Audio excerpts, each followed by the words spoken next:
ఈరోజు మా పార్టీ నాయకురాలు శాసన మండలి సభ్యురాలు కవిత గారి అరెస్టు అప్రజాస్వామికం, అక్రమం, అనైతికం. ఈ అరెస్ట్ను తీవ్రంగా ఖండిస్తూ ఉన్నాం.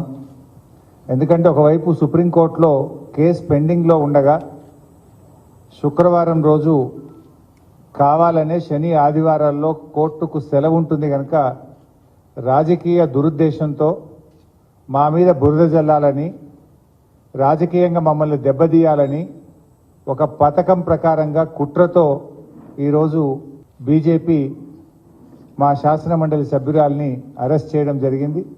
ఈ అరెస్టును తీవ్రంగా ఖండిస్తూ ఉన్నాం. ఎందుకంటే ఈ అరెస్టు మీద ఇప్పటికే బీజేపీ నాయకులు చాలాసార్లు ప్రకటన చేసినారు, ఇంక్లూడింగ్ కేంద్ర మంత్రి గారు, ఈ రాష్ట్రం నుంచి ఉన్న బీజేపీ పార్లమెంట్ సభ్యులు, ఈ రాష్ట్ర బీజేపీ అధ్యక్షుడు అనేక సార్లు ఈడీ అధికారుల్లాగా కవిత గారిని అరెస్టు చేస్తాము అని గత సంవత్సరన్నర కాలంగా బీజేపీ నాయకులు, బీజేపీ కేంద్ర మంత్రులు, బీజేపీ ఎంపీలు పలుమార్లు ప్రకటనలు చేసిన విషయం కూడా మనందరికీ కూడా తెలుసు.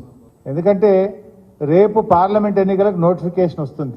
ఇప్పటికే ఈసీ ప్రకటన కూడా ఇచ్చింది, రేపు మధ్యాహ్నం 3 గంటలకు ఎన్నికల నోటిఫికేషన్ ఇవ్వబోతున్నామని ఈడీ ప్రకటన ఇచ్చిన నేపథ్యంలో ఈరోజు కవిత గారిని అరెస్ట్ చేయడం అంటే ఇది మా బీఆర్ఎస్ పార్టీని, కేసీఆర్ గారిని డిమోరలైజ్ చేసేటువంటి ఒక ప్రయత్నం.